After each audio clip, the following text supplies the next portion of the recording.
하나님 사랑합니다. 오늘도 주를 사모하며 아버지 앞에 올라온 사랑하는 권속들 아버지 앞에 머리 숙였습니다. 주여 이 자리에 임재하시면서 주의 영으로 심령을 어루만져 주시고 아버지 말씀을 듣게 하여 주옵소서. 듣는 가운데 성령의 동심으로 깨우침과 가르침 속에서 주를 닮아가도록 축복해 주옵소서. 무지한 종 온전히 주의 도구로 삼으시고 주님의 거룩함을 온전히 드러내도록 성령님 사로잡아 주옵소서. 우리 주 예수님 이름으로 기도하옵나이다. 아멘. 할렐루야. 우리 부모의 말씀 속에서 귀한 은혜를 받으시기 바랍니다. 어느 날 어떤 시대가 자신이 1년에 몇 번이나 똑딱거려야 하는지 계산을 해보기로 했습니다. 1초에 2번, 1분에 120번, 1시간에 7,200번, 일주일이면 120만 9,600번, 1년이면 637만 2,000번. 와, 1년 동안 637만 2,000번을 똑딱 해야 된다는 이 사실을 시계가 알게 됐어요. 과연 그 많은 횟수를 내가 똑딱거릴 수 있을지 걱정하기 시작했대요, 시계가. 그런데 그 걱정 속에서 결국은 신경쇠약에 걸리고 말았답니다. 뭐가 신경쇠약에 걸려요? 시계가. 너무나 많은 숫자를 똑딱거려야 되기 때문에 내가 어떻게 이게 할 수 있지? 이렇게 걱정하다가 신경쇠약에 걸렸대요. 여러분, 이거 우스갯소리가 아니에요. 이 시계 이야기는 바로 저와 여러분의 이야기이기 때문에 그렇습니다. 우리가 즐겨 부르는 찬송 가운데에 인생의 걱정과 근심에 관련된 찬송들이 참 많습니다. 특별히 찬송가 369장을 보게 되면 근심 걱정이라고 하는 이 단어가 3번이나 반복해서 나오고 있는 것을 볼 수 있습니다. 1절에 보면 걱정, 근심, 무거운 짐을 우리 주께 맡기세요. 2절에 보면 시험, 걱정, 모든 괴로움 없는 사람 누구인가? 3절에 보면 근심, 걱정, 무거운 짐 안 잊은 자 누군가? 이렇게 근심에 대하여, 걱정에 대해서 말을 하고 있는 것을 볼 수 있습니다. 여러분, 이 찬송시를 쓴 사람이 누구냐 하면 조셉 스크리븐이라고 하는 분입니다. 이 사람은 결혼 첫날에 목숨을 걸고 사랑했던 여인이 그만 물가에 나가서 익사를 하고 말았습니다. 그리고 두 번째 약혼녀도 결혼을 며칠 앞두고 폐렴으로 세상을 떠나고 말았어요. 그러다 보니 마음의 상처가 컸어요. 그래서 이 일로 인하여 그는 결혼을 하지 않고 불모스 형제단에 들어가 살면서 걱정과 근심 가운데 하나님에 대해서 불평과 원망을 하면서 날마다 살아갔답니다. 그러던 어느 날 예수님을 인격적으로 만나게 되었습니다. 그래서 영의 눈이 열리게 된 것입니다. 영의 눈이 열려서 그가 깨닫게 된 것은 첫째로 사람들이 근심에 눌려 살아가는 것을 깨닫게 됐습니다. 조셉 스크리브는 하나님에 대한 불평과 자신을 학대하며 살아온 것이 큰 죄임을 회개하면서 찬송시를 썼는데 그 찬송시가 바로 우리가 즐겨 부르는 죄짐 맡은 구주라고 하는 찬양입니다. 그렇습니다. 우리가 살아가는 이 세상에 근심된 일이 참 많습니다. 그 중에 걱정과 근심, 염려 없이 인생을 살아가는 사람이 있을까요? 우리는 돈도 많고 건강하고 좋은 환경에 사는 사람은 저 사람은 근심 걱정 없고 참 행복하겠다 라고 하는 이런 생각을 하곤 합니다. 그러나 그런 사람도 여러분 만나서 진지하게 마음의 문을 열고 대화를 나눠보면 우리보다 더 많은 근심과 염려를 하고 있다는 것을 알게 됩니다. 하루를 벌어서 하루를 살아가는 가난한 사람들에게만 근심이 있는 것이 아닙니다. 여러분 저쪽 방촌에 살아가는 사람에게만 근심이 있는 것이 아닙니다. 120평 아파트에 사는 사람에게도 염려와 근심과 걱정이 있습니다. 여러분 많이 배우지 못한 사람에게만 근심이 있나니요? 아니요. 많이 배운 사람에게는 근심이 더 많아요. 아직 결혼하지 못한 사람에게만 근심이 있나요? 아니에요. 결혼해서 가정을 이루고 살아가는 사람에게도 많은 근심이 있습니다. 우리 마음 속에는 그 수를 헤아릴 수 없을 만큼 많은 근심들이 있습니다. 특히 요즘 코로나19로 인해서 이 바이러스 문제로 인하여서 많은 사람들, 온 세계 사람들이 염려와 근심에 눌려 고통을 받고 있습니다. 이처럼 세상 사람들은 온통 염려와 근심과 고통에 눌려 살아가고 있음을 우리는 부인할 수가 없습니다. 그런데 사람들은 그걸 보지를 못해요. 그냥 구렁이 남 넘어가도 술술 넘어가 버리고.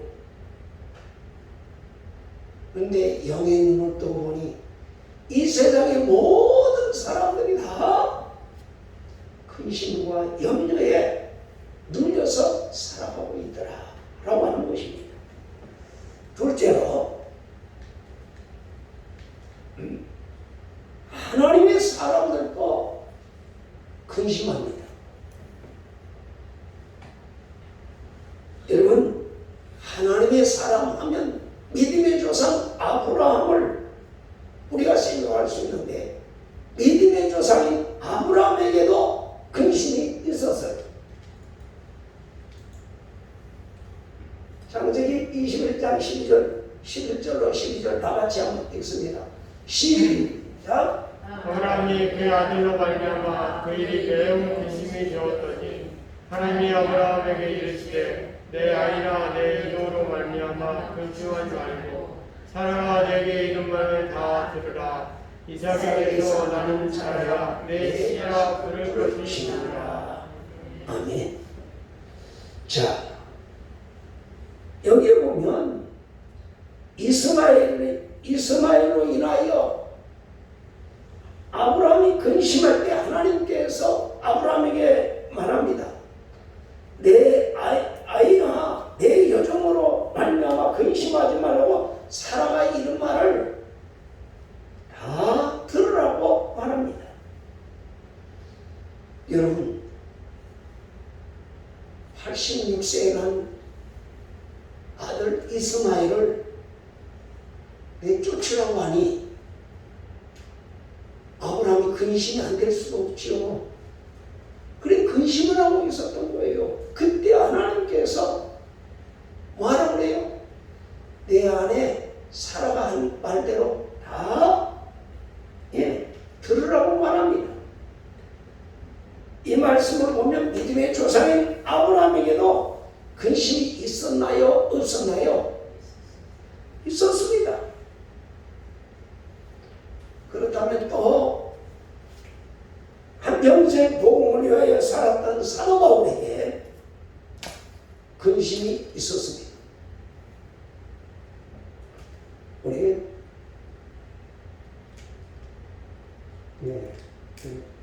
둘째로 다음 로마서 9장 1절 나같이 한번 읽어보겠습니다.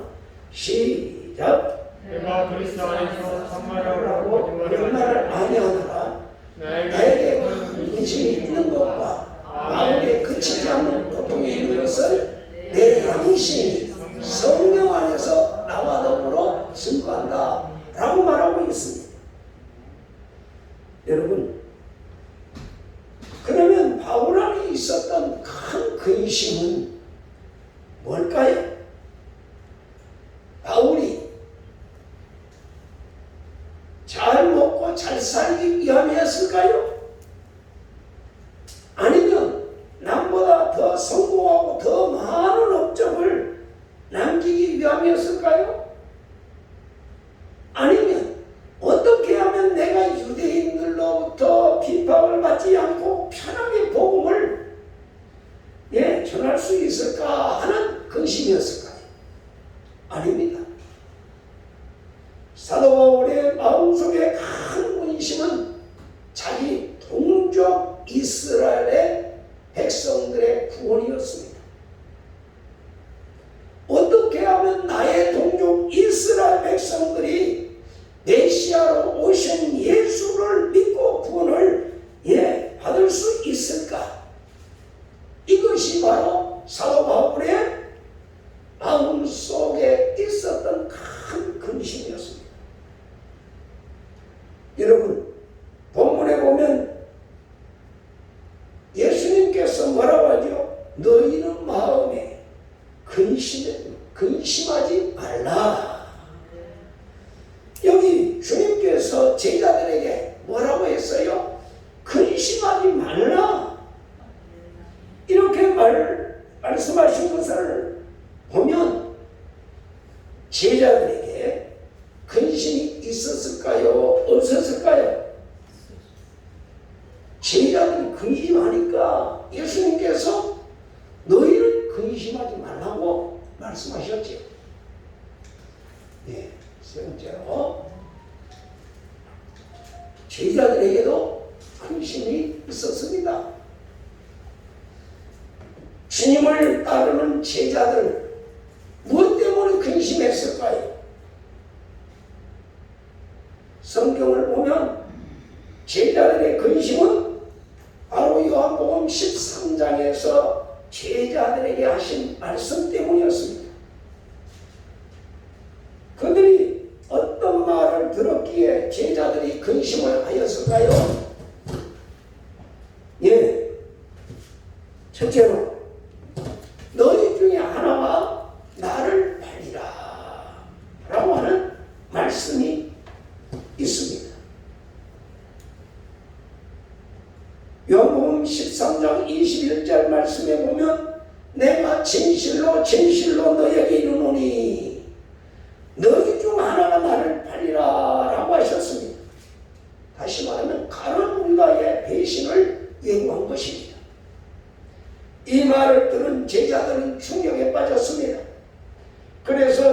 제자들이 서로를 보면서 의심했다라고 기록하고 있는 것을 13장 22절을 통해서 깨닫게 됩니다. 두 번째로 너희가 나를 따라오지 못할 것으로 떠나가리라. 다시 우리 주님께서 따라오지 못할 것으로 내가 너희를 떠나가리라. 요건 13장 36절입니다.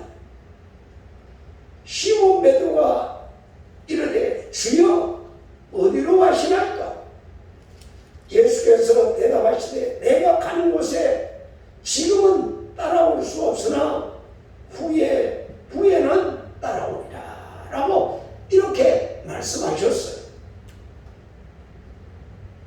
여러분, 제자들은 지금 예수님 한 분만 바라보고 배와 그물을 버려두고 심지어 자기 가족까지 버려두고 예수님을 따랐습니다.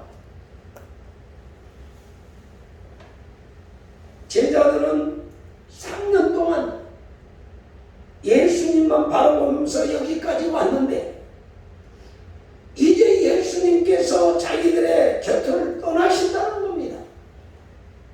그것도 제자들이 알아오지 못할 곳으로 떠나가신다는 거예요. 제자들은 이렇게 생각을 하고 있었습니다. 이제 조금만 있으면 예수님이 예루살렘에 올라가셔서 왕이 되시면 로마 정부로부터 우리나라를 해방시키시면 이제 우리도 예수님 때문에 한 자리를 차지할 것이다 라고 생각하고 있었어요. 그런 기대를 가지고 예수님을 열심히 3년 동안 따라왔는데 예수님이 지금 떠나시겠다는 거예요. 제자들이 따라올 수 없는 곳으로 떠나신다는 거예요. 얼마나 황당한 일입니까? 지금까지 3년 동안 자기들의 꿈을 가지고 따랐는데 예수님이 너희가 따라오지 못할 곳으로 내가 떠나간다 이렇게 말씀하시는 겁니다. 그래서 제자들의 꿈이 산산조각나더니 다 깨어져 버리고 만 거예요. 이런 생각을 하니까 마음에 근심이 파도처럼 밀려온 것입니다. 그래서 세 번째로 보면은 내가 세 번 나를 부인하리라 라고 하는 말씀이 요한복음 13장 38절 하반절에 기록되어 있습니다. 내가 진실로 진실로 내게 이르노니 다 울기 전에 내가 세 번 나를 부인하리라. 만일 수제자인 베드로가 예수님을 부인한다면 이 제자들의 공동체는 어떻게 될까요? 마태복음 16장에서 내가 주는 그리스도시요 살아계신 하나님의 아들이십니다 라고 하는 이 신앙 고백을 했을 때에 예수님께서 뭐라고 그랬지요? 내가 이 반석 위에 교회를 세우시겠다 라고 주님이 약속하셨고 음부의 권세가 이기지 못하리라. 그런데 베드로가 예수님을 부인한다면 그토록 간절하게 사모했던 하나님의 나라, 주님의 나라는 어떻게 될까요? 그러니 제자는 근심하지 않을 수가 없는 것입니다. 제자들은 이렇게 너희 중 한 사람이 나를 팔리라. 너희가 나를 따라올 수 없는 곳으로 내가 너희를 떠나가리라. 그리고 내가 세 번 나를 부인하리라. 이 말씀 때문에 근심 가운데 빠졌던 것을 우리가 알 수 있습니다. 그렇다면 제자들만 근심 가운데 빠져 있을까요? 아닙니다. 네 번째로 우리들 마음속에도 근심은 있다는 것입니다. 오늘 이 시대를 살아가는 지금 하나님을 예배하는 저와 여러분들 마음속에도 근심이 있다는 말씀입니다. 그런데 우리의 근심은 제자들의 근심과 비교를 해보면 사도 바울은 동족을 위한 근심, 제자들은 주님의 말씀으로 인한 근심이 그들의 가득 차 있었습니다. 마음이. 그러나 우리의 근심은 주님께서 내게 주신 말씀으로 인한 근심이라기보다는 우리 안에 있는 욕심으로 말미암는 근심이 더 많다는 것입니다. 사실 우리가 예수를 믿고 따르면서 근심하고 있는 것 가운데 주님께서 내게 주신 말씀과 관련된 근심이 얼마나 될까요? 오늘 저와 여러분이 근심 가운데 주의 말씀을 듣고 말씀대로 살지 못하고 말씀을 지키지 못하고 행하지 못하는 것 때문에 근심하는 것이 얼마나 될까요? 오늘 우리의 근심 가운데 하나님 뜻대로 하는 근심, 영적인 근심은 얼마나 될까요?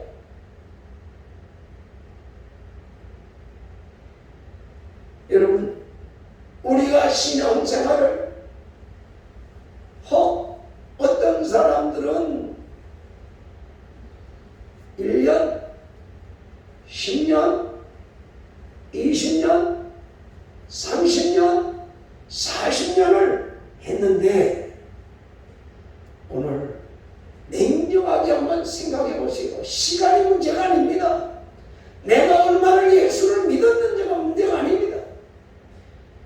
오늘 우리 안에 있는 근심 가운데 주님의 말씀과 관련된 근심은 별로 없습니다.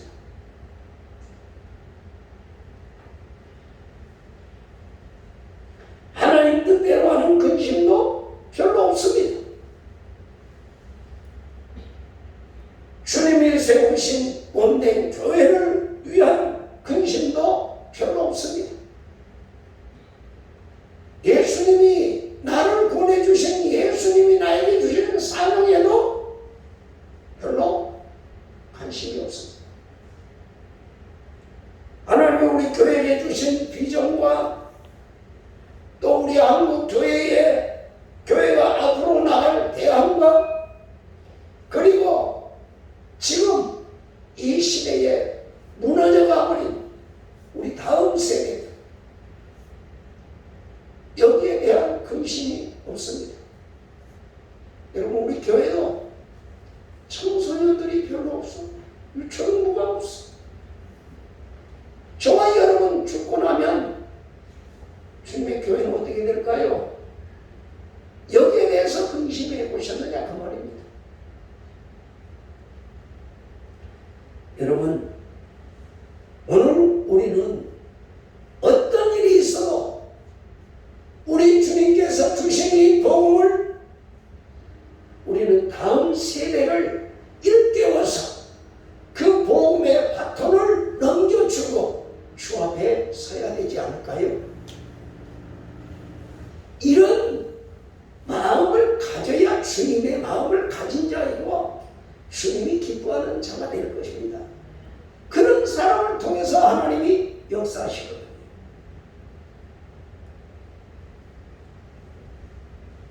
여러분, 이런 일 때문에 근심해 온 분들이 몇 분이나 되십니까?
여러분, 우리 주님이 언제 오실지 몰라요. 오늘 우리가 가고 난 다음에 우리 후대는 어찌 될까? 운명의 이기 때문에 점점 주님과의 거리가 멀어져 가고 있어요. 이런 문제를 어떻게 우리가 타파해 나갈 수 있는가? 그런데 올해는 자녀의 문제, 건강의 문제, 노후의 문제를 확보하는 이런 헤아릴 수 없는 근심들을 많이 하면서 살아가고 있습니다. 그런데 하나님은 오늘 저와 여러분들에게 말씀합니다. 너희 자녀의 문제, 건강의 문제, 노후의 문제 걱정하지 말라. 근심하지 말라. 이렇게 말씀합니다. 여기 오늘 본문에 보니까 너희는 마음에 근심하지 말라 라고 하는 이 말씀 한번 보면 여기 다시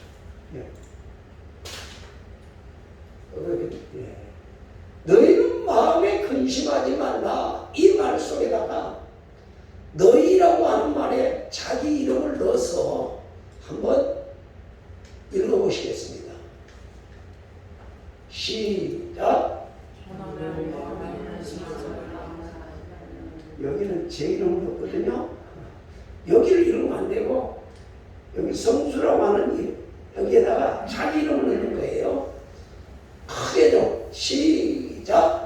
너는 마음에 근심하지 말라. 오늘 여기를 읽으면서 예수님이 나에게 말합니다. 성수는 마음에 근심하지 말라. 내 자녀의 문제, 근심의 노후의 문제, 건강의 문제 근심하라고 그러죠. 근심하지 말라. 그러면서 뭐라고 했어요? 하나님을 믿으니 또 나를 믿으라 라고 말씀하고 계십니다. 하나님은 오늘 저와 여러분 한 사람 한 사람에게 말씀하십니다. 너희는 뭐하지 말라? 근심하지 말라. 여러분, 그렇다면 오늘 근심하고 살아가는 저와 여러분들에게 예수님께서는 말씀합니다. 너희는 마음에 근심하지 말라. 이렇게 명령하십니다. 여기 보니까 명령어예요. 약이 다 떨어져가지고 나오는데 너희는 마음에 뭐하지 말라? 네, 근심하지 말라. 너희는 근심하면 안 된다란 말이 아니라 근심을 하지 말라고 말씀합니다. 여러분, 주님의 명령에는 해도 되고 안 해도 되고가 아닙니다. 우리가 예수를 믿는다고 하면 주님의 명령은 순종해야 합니다. 근심해야 돼요? 안 해야 돼요? 근심해야 돼요? 안 해야 돼요? 안 해야 되죠? 아멘 하셨으니까 여러분 한 주간 동안만 나를 잘 살펴보십시오. 내가 근심을 했나 안 했나. 그리고 그 답을 찾아오십시오. 내가 다음 주에 이 말씀에 연이어서 말씀을 드리려고 해요. 염려에 근심에 싸움에서 지지 말고 꼭 답을 찾아가시고 오시기 바랍니다. 그래서 오늘 마음의 근심을 하지 말라라고 하는 이 말씀을 숙제로 드립니다. 숙제. 그래서 다음 주에 오실 때 꼭 이 숙제를 풀어가지고 오시기 바랍니다. 풀어가지고 오시기 바랍니다. 숙제해가지고 오시기 바랍니다. 그래서 다음 주는 하나님 앞에서 만나도록 하겠습니다. 하나같이 기도하겠습니다. 주님, 내 마음속에 주님은 주님께로부터 온 근심입니까? 아니면 내 욕심에서 온 근심입니까? 주여, 우리의 영의 눈을 뜨게 하여 주시사 나를 발견하게 하옵소서. 주님이 기뻐하시는 삶을 살아가도록 인도하여 주시옵소서. 성령님 가르쳐 주세요. 성령님 깨우쳐 주세요. 주님 뜻대로 살아가게 하여 주옵소서. 예수의 이름으로 기도하옵나이다. 아멘.